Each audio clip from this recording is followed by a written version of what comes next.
विविध भारती की स्वर्ण जयंती पर एक सालाना जलसा। हर हफ्ते बीते हुए लम्हों को फिर ढूंढ लाने का नायाब मौका।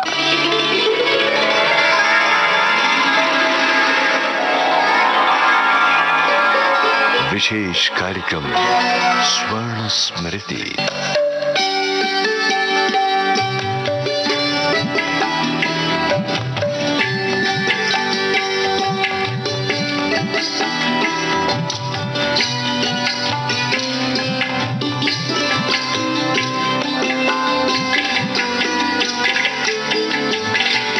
जुबली झनकार के अंतर्गत विविध भारती के स्वर्ण जयंती के अवसर पर प्रसारित किए गए कार्यक्रमों में से ये कार्यक्रम आपको सुनवा रहे हैं। आइए सुनते हैं।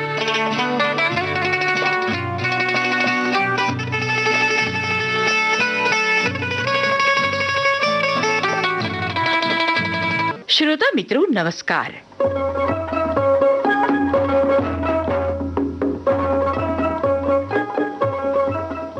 आपने सुनी ये धुन और पहचानी भी। जी हाँ, ये हवा महल की संकेत धुन। लेकिन पहले ये ऐसी नहीं थी। आइए सुनते हैं विविध भारती के एक पुराने कार्यक्रम निर्माणकर्ता सत्येंद्र शरद से। हवा महल की सिग्नेचर ट्यून जो आप सुनते हैं वो इस कार्यक्रम की पहली सिग्नेचर ट्यून नहीं है।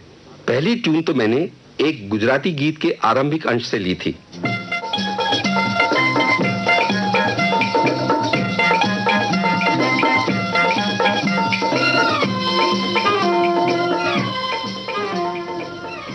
ये सिग्नेचर ट्यून जो अभी आपने सुनी ये 2-3 वर्ष चली। 1960 में इसके आधार पर एक नई ट्यून तैयार की गई जो आज भी आप हवा महल के आरंभ और अंत में सुनते हैं।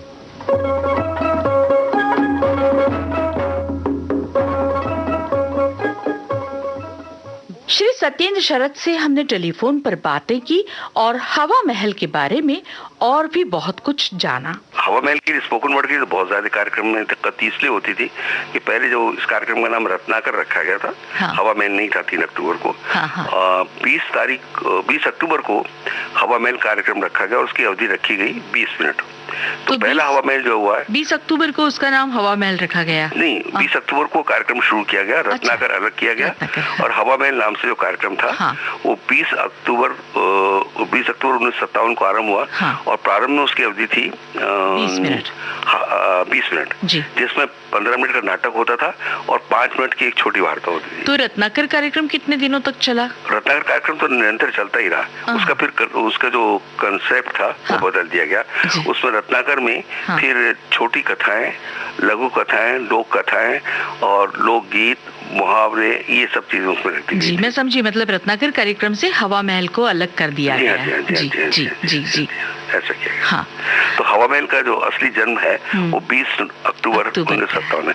और वो भी बता दूं, मुझे कार्यक्रम भी याद है, नरेंद्र जी ने उस दिन के लिए एक विशेष कार्यक्रम बनाया था जो आपकी विविध भारती लाइब्रेरी में अभी भी मौजूद है। हाँ। उसका नाम है रास लीला जी। और मुरली मनोहर स्वरूप जी ने उसका संगीत दिया था जी। उसमें बीच में नरेंद्र जी ने प्रत्येक गीत के बीच में 2-2 लाइन की कंपेयरिंग की थी।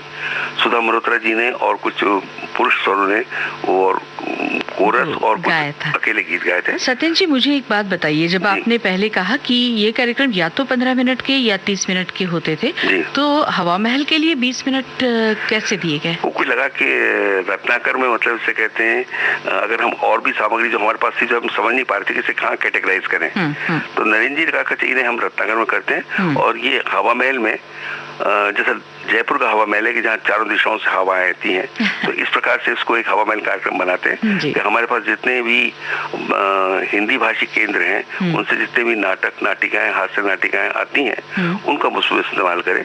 तो उसका अवधि 20 मिनट रखी जाए।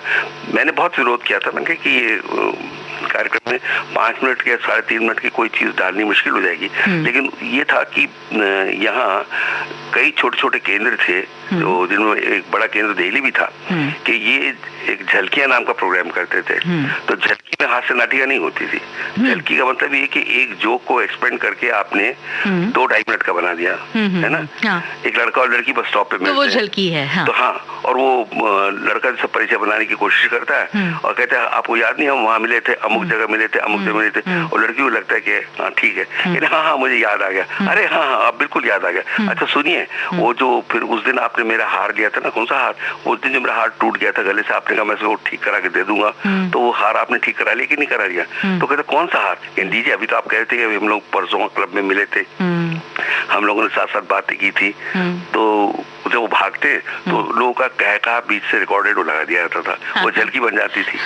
तो वो उस तरह की हमारे झलकी आने लगी। अब उनका क्या इस्तेमाल किया जाए, क्योंकि या तो हवा महल में हम पूरे 15 मिनट में ऐसी 4-5 बहुत अच्छी झलकियां इस्तेमाल करें, नहीं तो क्या करेंगे उन झलकियों का। इसलिए शुरू में सोचा गया कि एक 15 मिनट का नाटक या 13.5-14 मिनट का नाटक, और उसके बाद ये इस तरह की 1-2 झलकी लगा दी जाए और 20 मिनट बना दिया जाए।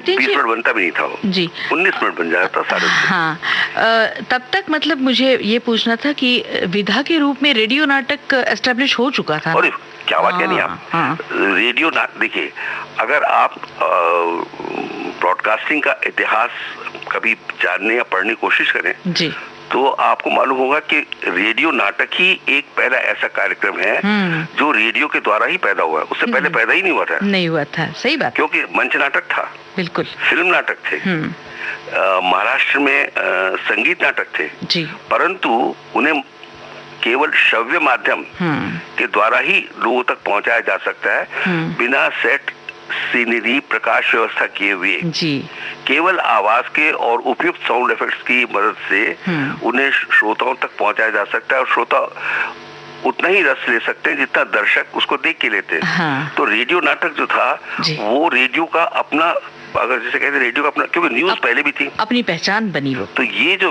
रेडियो नाटक है ये रेडियो की ही अपनी उपज। अगर आप मुझसे ईमानदारी से पूछें कि रेडियो का अपना निजी कोई कार्यक्रम है तो मैं कहूँगा रेडियो नाटक है। सही बात। लेकिन सत्येन जी अब ये बताइए कि विविध भारती में आके हवा महल में जब नाटक का संकोच हुआ तो उस समय तो वो सिर्फ मजाहिया झलकी ऐसा तो नहीं रहा। नहीं, ये बात ही थी कि इतनी अच्छी जैसे कहते हैं गुणवत्ता के हास्य नाटक मिलने मुश्किल हो गए जी, और कुछ ही था कि महीने में 30 दिन हास्य नाटक करना नेक्स्ट टू इम्पॉसिबल, असंभव के से भी ज्यादा काम, मुश्किल काम है जी।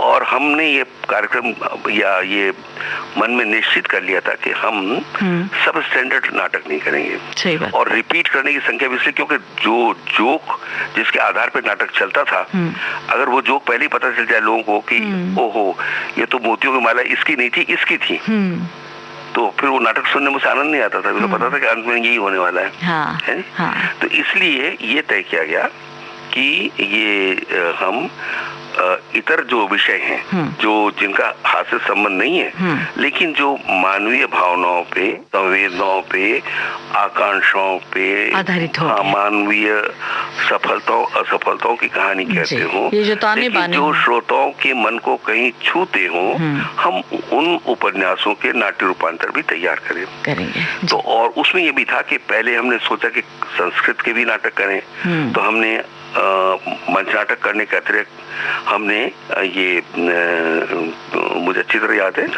कालिदास जी का मालविकाग्निमित्र ये हमने किया था 600 में, शेक्सपियर का कॉमेडी ऑफ एरर्स किया था, शाकुंतल भी किया था, अभिज्ञान शाकुंतल भी किया था, और उसके बाद पारसी नाटकों का पारसी थिएटर से जो आकाश कश्मीरी साहब थे उनके भी 2-1 नाटकों का किया था, और उन्हीं अभिनेताओं से जो बम्बई में उस वक्त मौजूद थे बहुत बूढ़े हो गए थे, उन्हीं की आवाज से, जैसे सोराब जी डी केरावाला, नाम नोट कर लीजिए, बड़ा इंपॉर्टेंट नाम है। ये बूढ़े होने के बावजूद भी इन्हें जवानी सारे डायलॉग याद थे जो उन्होंने कभी जवानी में किए थे। सोराब जी डी केरावाला। आइए अब सत्येंद्र शरद द्वारा निर्देशित एक नाटिका सुनते हैं, दृष्टिदान। ये है रविंद्रनाथ ठाकुर की कहानी का रेडियो रूपांतर। रूपांतरकार ललित सहगल, प्रतिभा की कलाकार जगदीश सरीन, प्रतिभा शर्मा, वीरेश मधुकर, सरोज भार्गव और प्रमीला सूद। विविध भारती से इसका प्रथम प्रसारण हुआ था 6 जून 1961 को।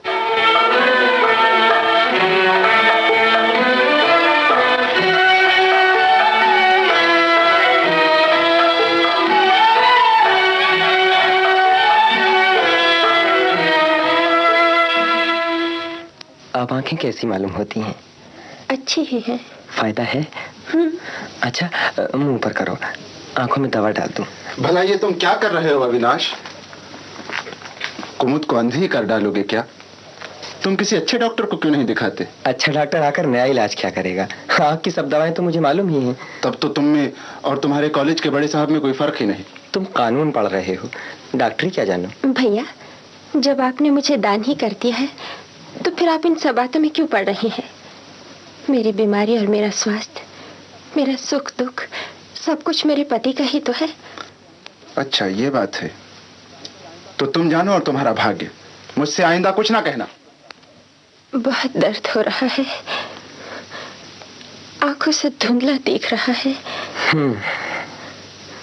सुनिए, भैया का मन रखने के लिए एक बार डॉक्टर को दिखाने में हर्ज ही क्या है?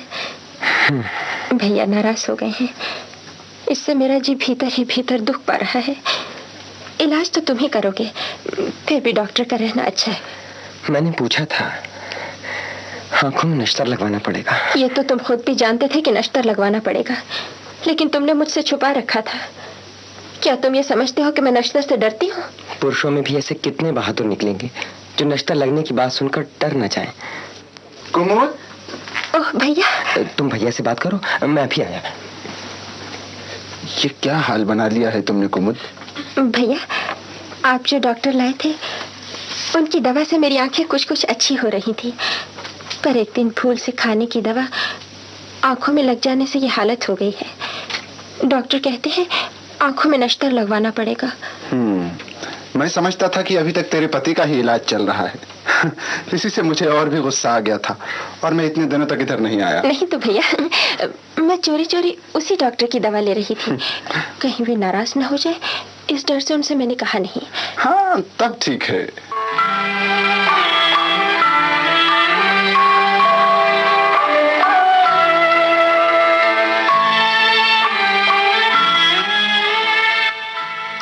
स्त्री का जन्म लेकर इतना झूठ बोलना पड़ता है। मैं भैया का मन भी नहीं दुखाना चाहती थी और पति के यश को भी बट्टा नहीं लगाना चाहती थी। मेरे इस छलछंद का नतीजा ये हुआ कि मैं अंधी होने से पहले भैया और उनका मिलन देख सकी। दोनों की सलाह से एक डॉक्टर ने आकर मेरी बाईं आंख में नश्तर लगाया। कमजोर आंख उसकी चोट को झेल न सकी, उसकी रही सही क्षीण ज्योति भी जाती रही। उसके बाद बची हुई दाईं आंख भी धीरे धीरे अंधकार से ढक गई। एक दिन कुमु, अब मैं तुम्हारे सामने अपनी छोटी बड़ाई नहीं करूंगा। तुम्हारी आंखें मैंने ही ले ली। अच्छा किया, तुम्हारी चीज थी, तुमने ले ली। सोचो तो जरा, अगर किसी डॉक्टर के हाथ से मेरी आंखें जाती रहती तो उससे मुझे क्या संतोष मिलता? कुमु, ये आंखें तुम्हारे हाथ से गई, मेरे अंधे होने का सबसे बड़ा यही सुख है। पूजा के पुष्प घट गए थे तो स्वयं रामचंद्र अपने देवता को अपनी आंखें निकाल कर चढ़ाने को तैयार हो गए थे। मैंने भी अपने देवता को अपनी दृष्टि दे दी। इससे बढ़कर मेरे लिए और क्या सौभाग्य हो सकता है? कुमुद, अपनी मूर्खता से तुम्हारा मैं जो कुछ नष्ट कर चुका हूँ उसे अब मैं तुम्हें वापस नहीं दे सकता, पर जहां तक मेरा बस चलेगा तुम्हारी आंखों की कमी दूर करने के लिए मैं हमेशा तुम्हारे साथ साथ रहा करूंगा। ये कोई काम की बात नहीं हुई। तुम अपनी घर गृहस्थी को अंधों का अस्पताल बना रखोगे, ये मैं हरगिज नहीं होने दूंगी। तुम्हें दूसरा ब्याह करना ही होगा। कुमुद, मैं मूढ़ हूँ, अहंकारी हूँ, लेकिन पाखंडी नहीं हूँ। मैंने अपने हाथों से तुम्हें अंधा बनाया है, उस पर सिर्फ अंधी हो जाने की वजह से तुम्हें छोड़कर मैं दूसरा ब्याह करूंगा? मैंने क्या तुम्हारे सुख के लिए तुमसे ब्याह करने को कहा? मैं तो सौत से अपना मतलब साधती। आंखों की कमी से तुम्हारा जो काम मुझसे न होता वो काम मैं उससे करा लेना चाहती थी। काम तो दासी भी कर देती है कुमु। मैं क्या अपने काम के सुविधे के लिए एक दासी के साथ ब्याह करके उसे अपनी इस देवी के साथ एक आसन पर बैठा सकता हूँ? आज से नौकर नौकरानियों की जगह तुम्हारा काम भी मैं खुद ही किया करूंगा। ये तुम क्या कह रहे हो? अब तो मैंने शब्द, गंध और स्पर्श से अपना सारा काम पहले से भी ज्यादा निपुणता से करना सीख लिया है। ऐसा लगता है दृष्टि हमारे काम में जितनी सहायता पहुंचाती है उससे कहीं ज्यादा हमें विक्षिप्त कर देती है। जितना देखने से भलाई होती है आंखें उससे बहुत ज्यादा देखा करती है, और आंखें जब पहरा देने का काम करती हैं तब कान आलसी हो जाते हैं। तो क्या तुम मुझे इस प्रायश्चित से भी वंचित कर रखोगी? तुम्हारा प्रायश्चित कैसा सो मुझे नहीं मालूम, लेकिन अपने पाप का भार क्यों बढ़ाऊं? कुमुद,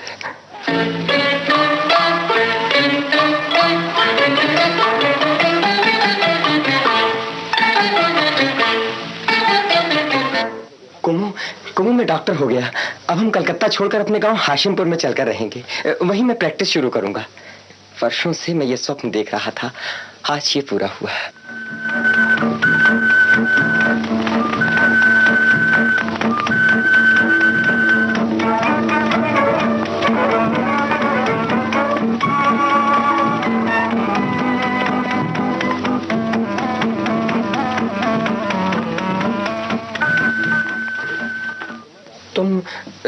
तुम आज उदास क्यों दिख रही हो?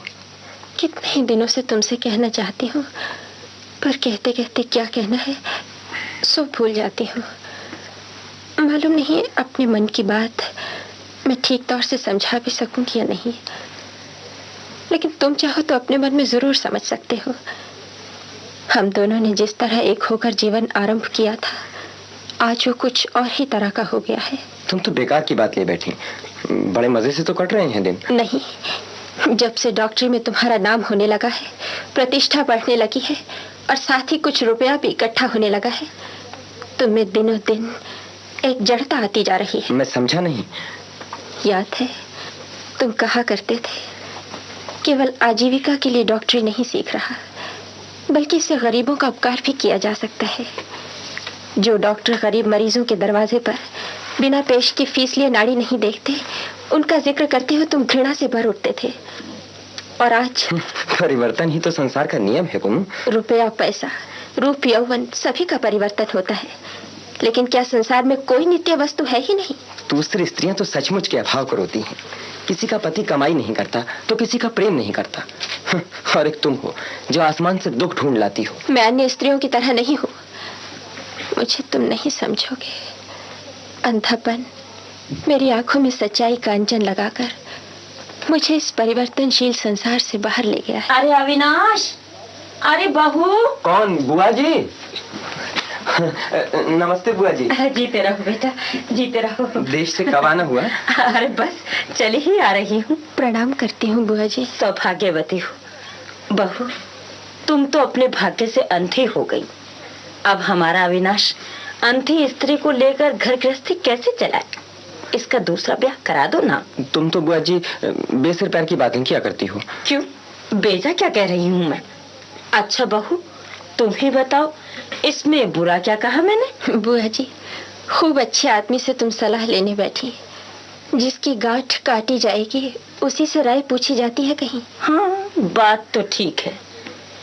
तो फिर हम दोनों अकेले में सलाह करेंगे, क्यों रे अविनाश? बुआ जी, अपना समझकर बिल्कुल अपनी सी होकर बहू को मदद पहुंचा सके, ऐसी कोई अच्छी घराने की स्त्री है तुम्हारी निगाह में? इसे आंखों से दिखता नहीं।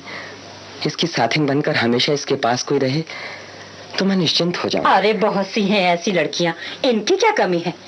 मेरे ही जेठ जी की एक लड़की है, जैसी देखने में सुंदर वैसे ही स्वभाव की लक्ष्मी है। लड़की काफी बड़ी हो चुकी है, योग्य वर मिल नहीं रहा, इसलिए वे लोग लड़के की तलाश में हैं। तुम्हारे जैसे कुलीन के मिल जाने पर तो वो तुरंत ब्याह कर देंगे।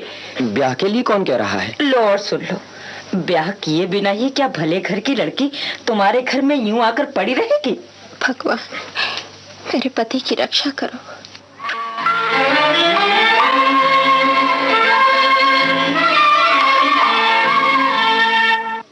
बहू, अपने जिस जेठ जी की लड़की हेमांगनी का मैंने जिक्र किया था, आज वो आ गई। हेमो, अरे सामने आ। ये तुम्हारी दीदी हैं, इन्हें प्रणाम करो। मैं अभी अविनाश को देख कर आती हूँ। अरे ये क्या कर रही हो? मेरे ऊपर से भूत झाड़ रही हो क्या? मैं तुम्हें देख रही हूँ बहन। देख रही हो? मैं क्या तुम्हारे बगीचे की सेम हूँ जो इस तरह हाथ फेर कर देख रही हो कि कितनी बड़ी हुई? बहन, मैं अंधी जो हूँ। अंधी हो?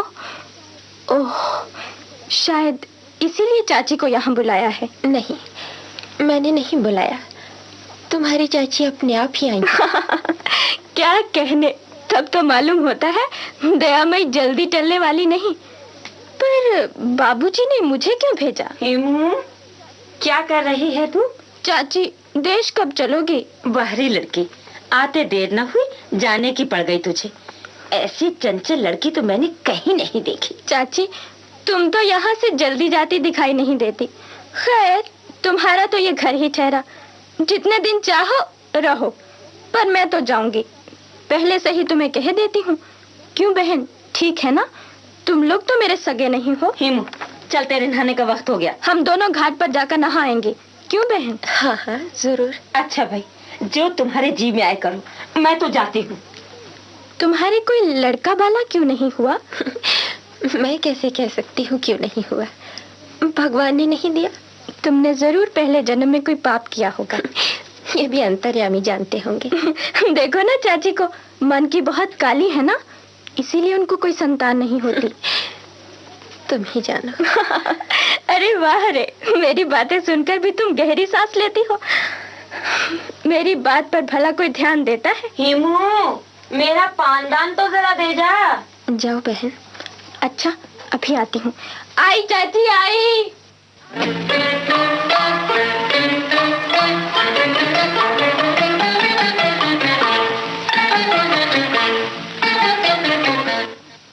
जा रही हो हेमू? हाँ दीदी। दीदी, मुझे भूलना मत, याद रखना। अंधे कुछ नहीं भूलते बहन। मेरी तो कोई दुनिया ही नहीं है, मैं तो सिर्फ अपने ही मन को लिए हुए हूँ। हेमू, अरे चल ना, सूरज सर पर चढ़ाया है। अच्छा दीदी, अच्छा हेमू। दूर से मुझे बुलावा आया है, लौटने में 2-3 दिन लग जाएंगे। क्यों मुझसे झूठ बोल रहे हो? मैंने झूठ क्या कहा? तुम ब्याह करने जा रहे हो, कहो कि हाँ। हाँ, मैं ब्याह करने जा रहा हूँ। नहीं, तुम नहीं जा सकते। मैंने तुम्हारा क्या बिगाड़ा है? तुम्हारा कौन सा अपराध किया है जो आज तुम्हें दूसरी स्त्री की जरूरत पड़ गई? कुमुद, तुम्हें मेरे सर की कसम है, सच सच बताओ। सच सच ही कह रहा हूँ। तुम्हारे अंधेपन ने तुम्हें एक अनंत आवरण में घेर रखा है। तुम तक मैं किसी भी तरह नहीं पहुंचता। तुम मेरे लिए एक देवी के समान हो, किंतु भयानक हो। तुम्हारे साथ मैं रोजमर्रा की घर गृहस्थी नहीं चला सकता, जिस पर मैं गुस्सा हो सकूं, जिसे मैं प्यार कर सकूं, जिसे मैं गहने कपड़े लाकर दे सकूं। मुझे एक ऐसी साधारण स्त्री चाहिए। मेरा कलेजा चीर कर देखो, मैं बिल्कुल साधारण स्त्री हूँ। देखोगे, मैं ब्याह के दिन की उस बालिका के सिवा और कुछ भी नहीं हूँ। मैं तुम पर श्रद्धा करना चाहती हूँ, भरोसा करना चाहती हूँ, पूजा करना चाहती हूँ।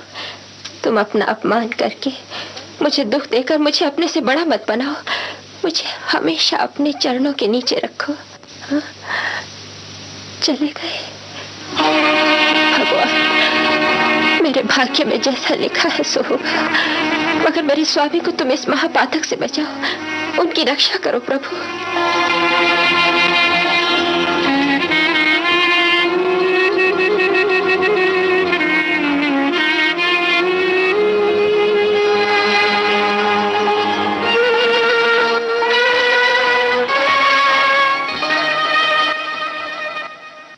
दीदी, होश में आओ दीदी, तुम्हारा आशीर्वाद लेने आई हूँ।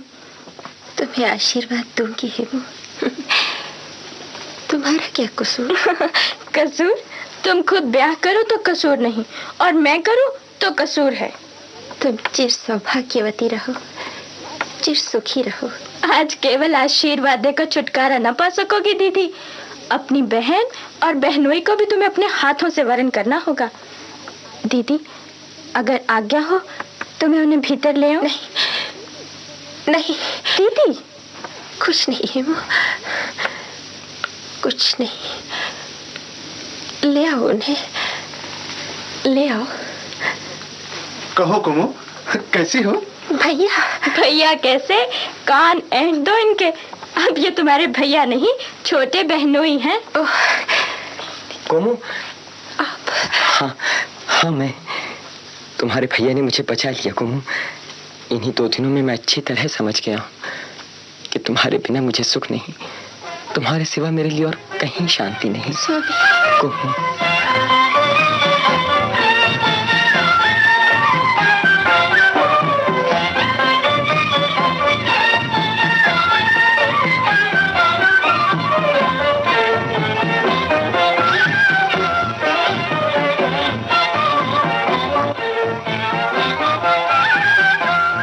दृष्टिदान सत्येंद्र शरद द्वारा निर्देशित ये नाटिका हमने सुनी।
श्रोता मित्रों, वर्ष 1967 में विविध भारती से विज्ञापन प्रसारण आरंभ हुआ और उसके 2.5 वर्ष बाद शुरू हुए प्रायोजित कार्यक्रम।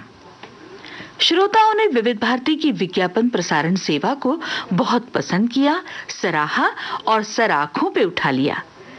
लेकिन जब इस प्रकार विज्ञापनों के शुरू होने की बात चली थी तो उस समय प्रतिक्रियाएं कुछ अलग थीं। कार्यक्रम निर्माणकर्ता सत्येंद्र शरद जी से हमने बातचीत की तो उन्होंने कहा, पहली प्रतिक्रिया जो थी वो बहुत अनुकूल नहीं थी, प्रतिकूल ही थी। लेकिन भाई ऑर्डर तो ऑर्डर ही है, जब आप नौकरी कर रहे हैं तो उसमें जो आपको आदेश मिला करना ही है। दूसरी बात ये भी थी कि भाई लगा कि शायद क्या पता विज्ञापन से पैसा मिल जाए तो हम लोग जितने स्टाफ आर्टिस्ट हैं हम लोग के कुछ पैसे बढ़ जाएंगे। ये भी एक हल्का सा लालच था जब हम तब तक स्टाफ आर्टिस्ट ही थे। परंतु ऐसा कुछ हुआ नहीं और ये हुआ कि जो संगीत वाले प्रोग्राम थे उनके लिए तो कोई दिक्कत नहीं हुई। जैसे अगर उन्हें पहले पार्ट में मनचाहे गीत है तो मनचाहे गीत में फर्ज किया पहले पार्ट में 6 गाने बजाने थे, 5 गाने बजाने थे तो उन्होंने 4.5 गाने बजा दिए।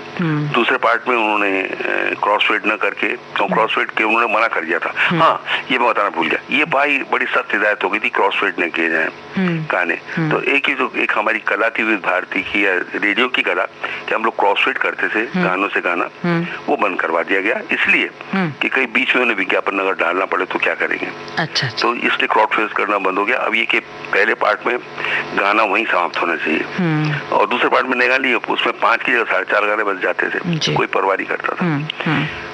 ये था। तो इस समय मुझे सबसे अधिक दुख इसलिए हुआ कि आप जब नाटक के बीच में आप उसको नाटक को एक 15 मिनट का नाटक में बजा दो। मैंने ओ हेनरी की कहानी उदाहरण तौर पे, ओ हेनरी कहानी $1000 रमेश रूपांतरकार रमेश उपाध्याय, ये मैं 14 मिनट में उसको मैंने रिकॉर्ड किया है, उसको अब मैं बजा रहा हूँ। अब जहाँ वो चेंज हो और मतलब एक सीन चेंज हो दूसरा सीन आता है उसको तोड़ के वहाँ बीच में आप विज्ञापन डाल रहे हैं, यहाँ कष्ट होता था जी।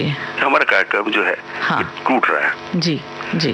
फिर बात एक इमोशनल लिंक होता है, कार्यक्रम जो आरंभ होता है वहां से जो इमोशन या जो कॉन्फ्लिक्ट या जो सस्पेंस आरंभ होता है बीच में आप एक गाना डाल के या एक विज्ञापन डाल करके या एक जिंगल डाल करके आप उसको तोड़ देते, फिर हमें नए से शुरू करना पड़ता है। लेकिन अब जो शुरू हो गया तो आज तक भी थमने का नाम नहीं है और आज लोगों को भी विज्ञापन सुनना भी अच्छा लगने लगा है।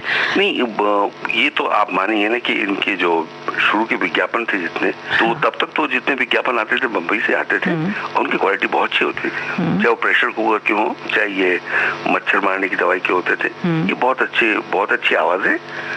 और ब्रिजभूषण और ये अमीन सयानी साहब, ये लोग बहुत अच्छे विज्ञापन बनाते थे।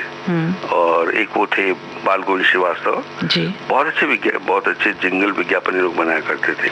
लेकिन उस समय जो जिंगल्स या विज्ञापन बनते थे वो कैसे नाटकीयता उसमें भी नाटकीयता भी होती थी और स्टेट विज्ञापन भी होते थे। विनोद शर्मा जी से जी, तो विनोद शर्मा जी ने कहा कि ये मच्छर मारने की अचूक दवा ये उनको मैं ये नहीं करूंगा। हाँ। आप अंग्रेजी में जो भी आपकी कॉपी है, हाँ। आपकी अंग्रेजी कॉपी बहुत अच्छी है, आपने अप्रूव की है, हाँ।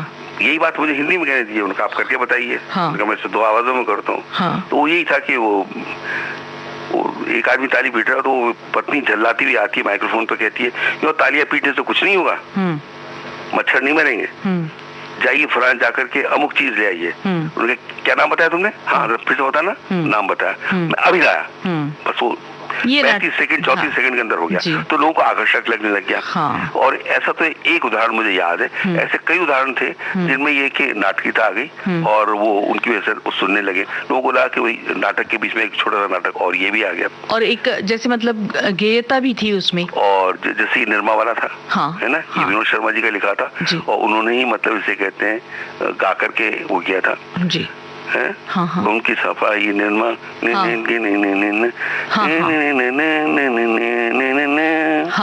और बैंग, तो ये सब जो चीजें थी लोगों को शुरू में तो आकर्षक लगती थी। ये थे कार्यक्रम निर्माणकर्ता सत्येंद्र शरद।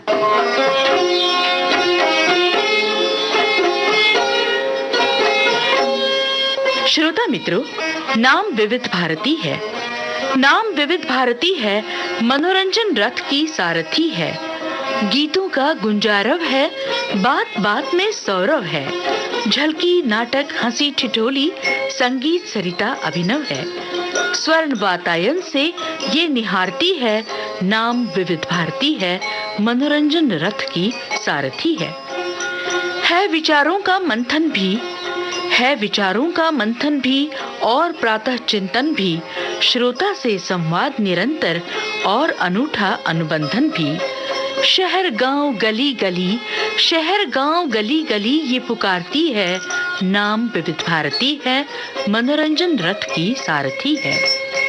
नित्य नूतन है प्रयोग, नित्य नूतन है प्रयोग, सदा श्रोता से सहयोग, सभ्यता के संग हमारे बनता चला जाता है योग। ऐसी भारत की ये भारती है, नाम विविध भारती है, नाम विविध भारती है। श्रोता मित्रों, विविध भारती के जन्म से लेकर मतलब 3 अक्टूबर 1957 से ये स्वर्ण स्मृति की यात्रा आरंभ हुई है। मुंबई विविध भारती की जन्मस्थली रही और फिर 1 वर्ष पूरा होते ही हुआ स्थानांतरण दिल्ली। फिर 1 नवंबर 1967 से शुरू हुई विज्ञापन प्रसारण सेवा। 3 मई 1970 से प्रारंभ हुए प्रायोजित कार्यक्रम और फिर वर्ष 1972 में विविध भारती का मुख्यालय फिर बदला। दिल्ली से फिर स्थानांतरण हुआ मुंबई 1972 में।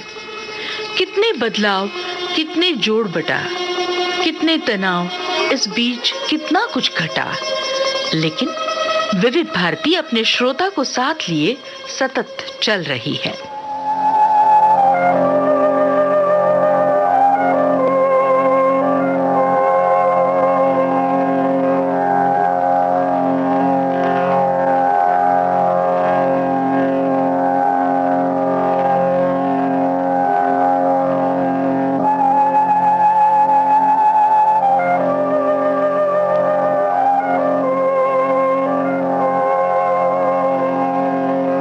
प्रसारण की प्रारंभिक संकेत धुन कभी विविध भारती से भी बजती थी। आज निरंतरता के दौर में प्रसारण समाप्त ही नहीं होता है, चलता रहता है लगातार। लेकिन विविध भारती की पहचान बनती गई संकेत धुनों से ऐसी भी।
भारती की पहचान बनी ऐसी भी।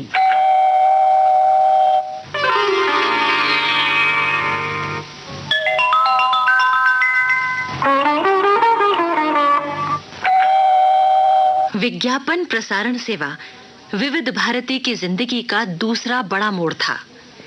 इसकी लोकप्रियता का लाभ उठाने के लिए विज्ञापन दाताओं में होड़ लग गई, लेकिन बीच-बीच में विज्ञापनों का हस्तक्षेप रसिक श्रोता को रुचिकर नहीं लगा। जब प्रोग्राम कमर्शियलाइज हुआ तो बहुत सारी कंपनियों ने स्पॉन्सर किए अच्छे प्रोग्राम, लेकिन उसके बाद मेरा ख्याल है कि कुछ विविध भारती ज्यादा ही कमर्शियलाइज हो गया। ऐसा नहीं कि मुझे एडवर्टाइजमेंट अच्छी नहीं लगती है, लेकिन हर प्रोग्राम के बीच में एडवर्टाइजमेंट तो ऐसा लगता है कि खीर में कंकर आ गया हो। चाहे रूठ कर बैठे हों, चाहे बाहें फैलाकर खड़े हों, हम जानते हैं जो हमारे हैं वो हर हाल में हमारे हैं। चाहे श्रोता हो या हमारे पुराने साथी जैसे रिफत सरोश और मुख्तार अहमद। 30 बरस लंबे रिश्ते की डोर हमें आज भी आपस में बांधे हुए है। विविध भारती का सच्चा गौरव है इसके श्रोता। 30 बरस लंबी यात्रा में विविध भारती ने बहुत झकोले खाए हैं। कभी कार्यक्रम बदले, कभी कार्यक्रम करने वाले, नए प्रोड्यूसर्स आए, नए अनाउंसर्स आए और 1972 में तो इसका हेडक्वार्टर भी बदल गया, दिल्ली से फिर बंबई। लेकिन जो नहीं बदली वो है इसकी लोकप्रियता। जो कभी नहीं बिछुड़े वो है इसके श्रोता, यानी आप।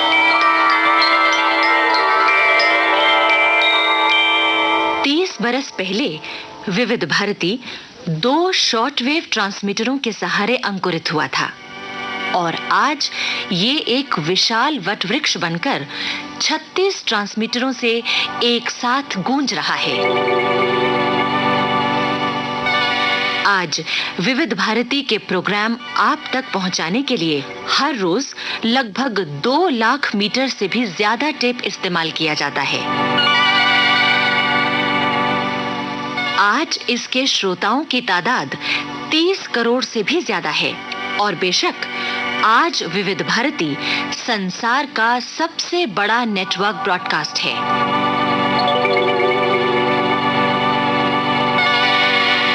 लेकिन विविध भारती को यहीं रुकना नहीं है। सच कहें तो कहीं भी रुकना नहीं है।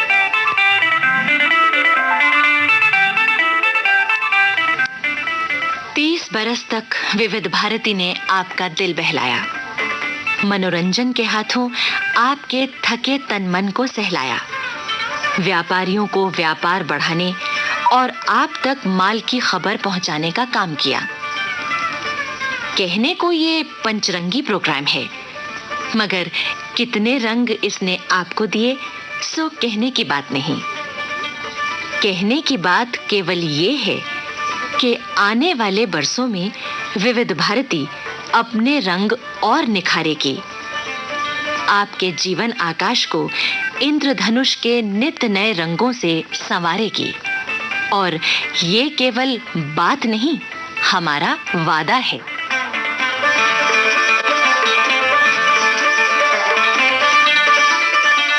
जब विविध भारती के 30 वर्ष पूरे हुए तब की ये बातें हैं। आज विविध भारती ने अपने 50वें वर्ष में पहुंचकर क्या पाया है। 1 2 3 4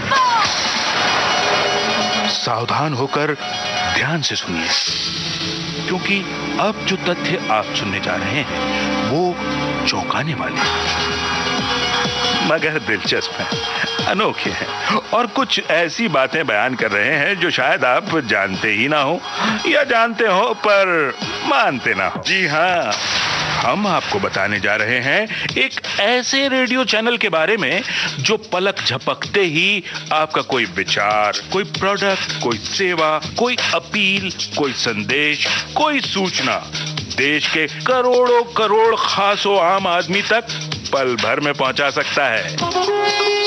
और सिर्फ देश के ही क्यों, DTH टेक्नोलॉजी पर सवार होकर ये चैनल सैटेलाइट के जरिए अब तो आसपास के कई मुल्कों में भी अपना श्रोता परिवार बना चुका है। अगर आंकड़ों की बात करें तो लगभग 23 करोड़ लोगों तक इस चैनल के रेडियो सिग्नल्स हर पल पहुंच रहे हैं। आंकड़ों ने तो ये भी सिद्ध कर दिया है कि 6 करोड़ से ज्यादा घर ऐसे हैं जहां हर दिन सिर्फ और सिर्फ इसी चैनल को सुना जाता है। सही है बिडू। अगर अब भी आप नहीं समझे कि हम किस चैनल की बात कर रहे हैं तो हमें आपके जनरल नॉलेज पर शक है। जुलूस जलसा, आंधी तूफान, कर्फ्यू दंगा या हो अंधाधुंध बारिश का पानी, सदा समय के साथ चली, कभी न थमी, वो है मनोरंजन जिसका धर्म है, मधुरता जिसका मर्म है और निरंतरता जिसका कर्म है।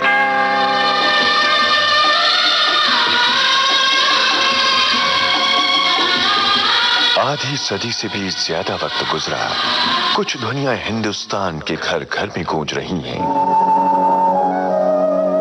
कुछ आवाजें आपको जगाती हैं, कुछ सिखाती हैं, कुछ ध्वनियां सुदूर अंचल में खींच ले जाती हैं,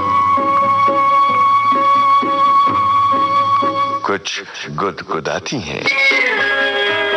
बरसों से ये ध्वनियां हवा में तैर रही हैं। इन्हें आपके घरों में पहुंचाती है हिंदुस्तान की 55वीं सालगिरह पर देश की प्रतिष्ठित व्यावसायिक पत्रिका इंडिया टुडे ने बड़ा रोचक सर्वे किया। इसमें ऐसी 50 चीजों को चुना गया जिन पर भारत को गर्व है, या यूं कहें जो भारत की पहचान है। जानते हैं इन 50 चीजों में से एक है विविध भारती, जिसे कहा गया है द सॉन्ग ऑफ इंडिया। यकीन ना हो तो 15 अगस्त 2002 की इंडिया टुडे उठाकर देख लीजिए। एक ताजमहल, एक लता मंगेशकर,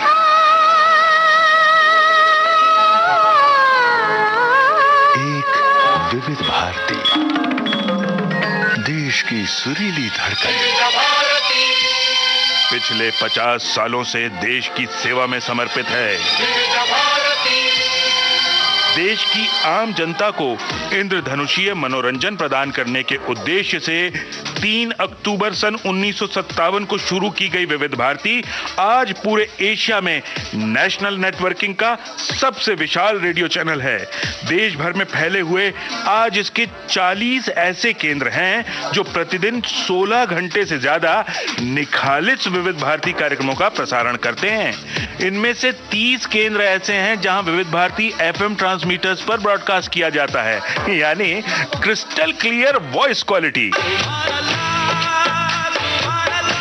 इसके अलावा कई प्राथमिक रेडियो केंद्र हैं जो अपनी सुविधा अनुसार दोपहर या रात को विविध भारती के कार्यक्रम प्रसारित करते हैं। और तो और आकाशवाणी की रात्रि प्रसारण सेवा के लिए मशहूर नेशनल चैनल भी रात को 11 बजे से लगाकर सुबह 6 बजे तक विविध भारती के कार्यक्रम ही प्रसारित करता है। यानी सही मायनों में देश की रग रग में हर पल हर घड़ी गूंज रही है विविध भारती। विविध भारती, देश की सुरीली धड़कन। चलिए एक पल के लिए प्राइमरी रेडियो स्टेशन और नेशनल चैनल के कवरेज को छोड़ भी दें तो भी विविध भारती के 40 केंद्रों के जरिए देश की 22.48 करोड़ जनसंख्या विविध भारती के घेरे में आती है। सर्वेक्षण के दौरान एक रोचक बात देखी गई। देश के उच्च वर्ग में विविध भारती के श्रोता 53.7% हैं, तो मध्यम वर्ग में 60.9% और गरीबी की रेखा से नीचे जीवन यापन करने वाले भी 60% है। यानी दोनों वर्गों में विविध भारती की श्रेणीयता का अंतर है केवल 7%। अब गहराई से सोचें तो सिर्फ और सिर्फ विविध भारती ही देश का एकमात्र ऐसा चैनल है जो उच्च और निम्न वर्ग के बीच में कोई भेद नहीं करता। हर गांव नगर पहुंचे, हर घर आंगन जब हो, विविध भारती पर विज्ञापन। ये सारे लोग केवल श्रोता नहीं बल्कि उपभोक्ता हैं। उत्पाद से लगाकर सेवा और सूचना इनके दैनंदिन उपयोग के लिए उतनी ही जरूरी है जितना जरूरी है मनोरंजन। इसलिए मनोरंजन, विज्ञापन और सूचना का संतुलित डोज है विविध भारती। हेलो, हाँ बोल। इंफोटेनमेंट का पुलटू पंडा बोले तो इंफॉर्मेशन, बोले तो एंटरटेनमेंट, बोले तो पुलटू पंडा, बोले तो विविध भारती। हाँ, एक मिनट ठहरिए। इससे पहले कि आप विविध भारती को अपनी बात कहने का जरिया बनाएं, पहले ये तो जान लीजिए कि आखिर ये है क्या, लोग क्यों दीवाने हैं इसके। मेरा विविध भारती और रेडियो से एक बहुत ही अनब्रेकेबल सा बॉन्ड है। अभी भी रात में भी चल रहा होता है। और जैसे हम कभी अंताक्षरी खेलते हैं या कभी जब मैं सेट पे गाने गाती हूँ तो लोग बोलते हैं यार तुम इतने पुराने गाने कैसे याद है तुम्हें। रीजन यही है कि बचपन से गाने रेडियो सुनते हैं, तो कभी कभी ऐसा लगता है कि सब जब सो जाते हैं, सारी दुनिया सो जाती है। ये एक चीज है, it becomes like a friend. ये कभी नहीं सोता है, ये हमेशा जाग रहा होता है। और कभी कभी ऐसा लगता है कि ये मेरे लिए जाग रहा है, तो वो फीलिंग मेरे लिए बहुत इमोशनल और डीप है। इसलिए फॉर मी विविध भारती और रेडियो इज द हीरो। सिर्फ तब्बू ही नहीं, सब कहते हैं कितना मधुर है ये मिलन। ऐसी बातें सुनकर कई विज्ञापन एजेंसियां खुद ब खुद ये मान बैठती हैं कि पुराने गाने बजाने वाला विविध भारती एक ऐसा रेडियो चैनल है जिसे गांव कस्बों के सिर्फ बूढ़े लोग ही सुनते हैं। ऐसी सारी गलतफहमियों को दूर करते हुए हम आपको बता दें कि विविध भारती को सुनने वाले 12 से 18 साल तक की उम्र के लोग 55% हैं, 19 से 25 साल के 61%, 31 से 40 साल तक के 54% और 60 साल से ऊपर के लोग 52% हैं। यानी हर उम्र पर छाई है विविध भारती। मैं क्या जानू क्या जादू है विविध भारती। जादू है, नशा है विविध भारती। 50 सालों से बरकरार विविध भारती का। हाँ, ये बात अलग है कि हर वर्ग के पसंदीदा कार्यक्रमों की लिस्ट अलग अलग है। आकाशवाणी के 3 चैनल आपकी बात करोड़ों तक पहुंचाएं। विविध भारती प्राइमरी चैनल FM। इससे पहले कि आप अपने माल या सेवा के प्रचार प्रसार के लिए विविध भारती का कोई भी कार्यक्रम चुन लें, हम आपको बता दें श्रोताओं की संख्या के आधार पर विविध भारती के टॉप 10 प्रोग्राम कौन से हैं। विविध भारती की आखिरी यानी 10वीं पायदान पर खड़े हैं 2 प्रोग्राम। पहला प्रोग्राम वो है जो वैसे तो हर दिन शाम 7:05 से फौजी भाइयों के लिए प्रसारित किया जाता है, लेकिन इसकी लोकप्रियता का आलम यह है कि 10.8 करोड़ श्रोता हर दिन इस कार्यक्रम को सुनते हैं। हर शनिवार कोई फिल्मी हस्ती फौजी भाइयों से मुखातिब होती है। फौजी भाइयों की खिदमत में आज का विशेष जयमाला कार्यक्रम फिल्म अभिनेत्री मीना कुमारी पेश कर रही हैं। फौजी भाइयों को सलाम। आज मैं अपनी पसंद को आपकी पसंद मानकर आपके इस खास कार्यक्रम जयमाला को पेश करने लगी हूँ। आज का ये प्रोग्राम पेश कर रही हैं सुप्रसिद्ध फिल्म अभिनेत्री हेमा मालिनी। फौजी भाइयों, फिल्मों में हंसने, रोने, नाचने, गाने वाली आपकी इस हेमा मालिनी के रोम रोम में भारत की संस्कृति बसी हुई है। आप सबको जॉनी लीवर का नमस्कार। और मैं आप लोगों से बात कर रहा हूँ, मुझे सुन रहे हैं भाइयों? बंदूक रख दीजिए प्लीज, सुनिए भाई। हाँ ठीक है, शाबाश। आप लोग जो प्यार हमें देते हैं, मैं आपके लिए एक गाना पेश करता हूँ। फौजी भाइयों को श्रेया घोषाल का प्यार भरा नमस्कार। सबसे पहले तो आप लोगों को मेरी तरफ से बहुत सारा प्यार, क्योंकि इस शो में मुझे बोलने का मौका मिला है, ये बहुत बड़ी बात है, क्योंकि बचपन से इस शो को सुनती आ रही हूँ, जयमाला। इतने बड़े बड़े कलाकारों को इस रेडियो स्टेशन पे, इस प्रोग्राम पे सुना है। आज मैं इधर बोल रही हूँ, इसके लिए आई रियली फील कि इसके पीछे भगवान का आशीर्वाद रहा है मेरे पर। हर रविवार फौजी भाइयों को और उनके परिवार को और हर श्रोता को इमोशनल करता है जयमाला संदेश। प्रिय, आज तुम्हारी बहुत याद आ रही है। हवाओं में बारूद खुला है, फिर भी न जाने कहां से आ रही है तुम्हारी खुशबू। खुश हूं कि देश के काम आया। सरहद से जब पहली बार बुलावा आया तो तुम चौंकी थी, फिर ठहर गई शून्य में देखती, उसके बाद अचानक मुस्कुराती। मुझे हौसला मिला जो आज तक मेरे साथ है। अरे बहू, किसकी चिट्ठी आई है? बहुत याद आती है माँ भी। तुमने लिखा था अकेला हूँ भी, लेकिन बहुत बहुत अकेला होता अगर विविध भारती साथ ना होती। जयमाला का हम कदम है हवा महल। आज भी जब इसकी ये सिग्नेचर ट्यून बजती है ना, तो लोग डाउन मेमोरी लेन में चले जाते हैं। सिर्फ 15 मिनट में ये कार्यक्रम समेटता है हास्य व्यंग की चुटीली झलकियों को। राम राम राम राम राम राम राम राम राम, राधे राधे राधे राधे, कृष्णा कृष्णा। मैं पूछ रहा था क्या इंक्वायरी ऑफिस यही है? हाँ हाँ यही है। क्यों? मतलब पूछताछ नहीं होती है? अरे यही होती है। भाई साहब, इस शहर में अच्छे से अच्छे कपड़े कहाँ मिलते हैं? कपड़े? हाँ हाँ कपड़े, पैंट शर्ट कुर्ता पजामा धोती वगैरह कहाँ मिलते हैं? मुझे क्या पता भैया कहाँ मिलते हैं। पता नहीं? कमाल है। क्या कमाल है? भाई साहब आप बता सकते हैं इस शहर में अच्छे से अच्छे जूते कहाँ मिलते हैं? जूते? हाँ जूते, काले भूरे लाल नीले, पैर में पहनते हैं जूते। अरे मुझे मालूम है पैरों में पहनते हैं, लेकिन भैया जूतों से मुझे क्या मतलब? कोई मतलब नहीं है। अब तो इस पूछताछ का मतलब है रेल में पूछताछ है, रेलों के बारे में पूछा जाता है। ओ, रेलों के बारे में पूछा जाता है? हाँ।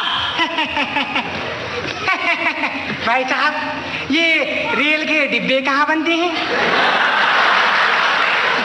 फिल्म संगीत विविध भारती की जान है, इसलिए दोपहर 1:30 बजे मनचाहे गीत, रात 10 बजे छाया गीत और 10:30 बजे आपकी फरमाइश 11 से 13 करोड़ लोग रोज बड़े चाव से सुनते हैं। प्रस्तुत है छाया गीत। इतनी खुशियां, इतना सुख, इतनी रंगीनियां, कभी कभी डर सा लगता है इस दिल को। किस्मत पर भरोसा ही नहीं होता, कहीं किसी की नजर ना लग जाए प्यार को। मुझे प्यार की जिंदगी देने वाले। लेकिन नंबर 1 पर हैं 2 ऐसे कार्यक्रम जो पुराने और नए वक्तों को एक साथ जोड़ते हैं।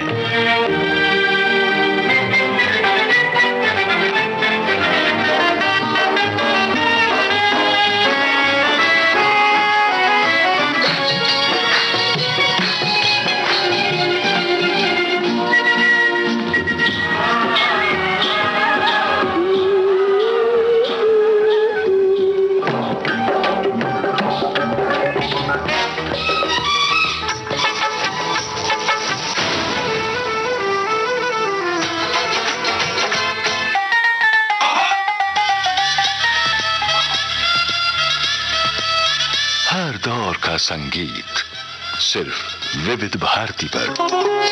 विविध भारती, आपका जीवन संगीत। विविध भारती का सबसे पॉपुलर प्रोग्राम भूले बिसरे गीत। अखियां मिला के जिया भरमा के चले नहीं जाना, जिसमें पुराने गाने हर दिन सुबह 7 बजे 14.8 करोड़ लोग सुनते हैं।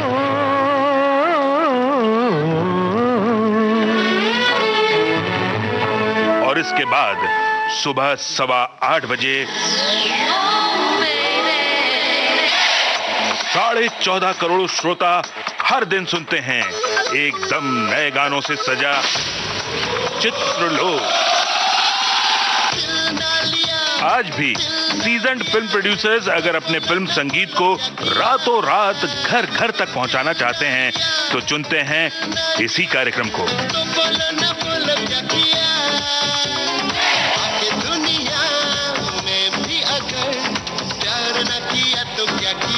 इन पुराने और सुपर डुपर हिट कार्यक्रमों के बीच जिन 2 कार्यक्रमों ने लोकप्रियता के झंडे गाड़कर अपनी जड़ें जमा ली हैं, वो हैं हर दिन दोपहर 3 बजे महिलाओं की पसंद का नंबर 1 कार्यक्रम सखी सहेली। हमारी सभी सखियों सहेलियों को हमारा नमस्कार। तृष्णा भारद्वाज होशियारपुर से लिखती हैं, काम सभी के आती सखी सहेली, काम सभी के आती सखी सहेली, गम को दूर भगाती सखी सहेली। बहुत खूब। ज्ञान और मनोरंजन से रहती जगमग जगमग, चारों ओर उजाला फैलाती सखी सहेली, स्वयं जलकर दूसरों को रोशनी अपनी लुटाती सखी सहेली, मंद मंद मुस्काती ज्योति गीत खुशी के गाती सखी सहेली, जीवन में लाओ उजियाला सबक यही सिखाती सखी सहेली। वाह वाह वाह, क्या बात है कांचन जी। सबक सिखाने से आपको कुछ याद आता है? सबक? निम्मी जी, सबक रटना पड़ता है, उसके लिए स्कूल जाना पड़ता है, टीचर से डांट खानी पड़ती है, कभी कभी तो हाथों में छड़ी भी खानी पड़ती है। ये तो हुई पुरानी बातें। अब स्कूलों में सिखाने पढ़ाने का जो बदलाव है वो तो आपने देखा। स्टाइल बदला है। अब छड़ी लागे छम छम, पाठ पढ़ाए झमझम वाली बात गई। तो अब छड़ी गई भाग भाग, शिक्षा कहे जाग जाग। छड़ी रे छड़ी कैसी गले में पड़ी, छड़ी रे छड़ी कैसी गले में पड़ी। मौसम फिल्म का ये गाना था लता मंगेशकर और मोहम्मद रफी। श्रोता मित्रों, आज रुकते हैं, फिर मिलेंगे अगली कड़ी में। अपने 50 वर्ष की यात्रा में विविध भारती ने क्या पाया, कुछ और बातें सुनेंगे, कुछ और कार्यक्रमों के बारे में जानेंगे। ये सारी बातें आप तक लाए थे, आवाज थी अमरकांत दुबे की, आलेख और प्रस्तुतकर्ता राकेश जोशी। अब दीजिए कांचन प्रकाश संगीत को आज्ञा। नमस्कार।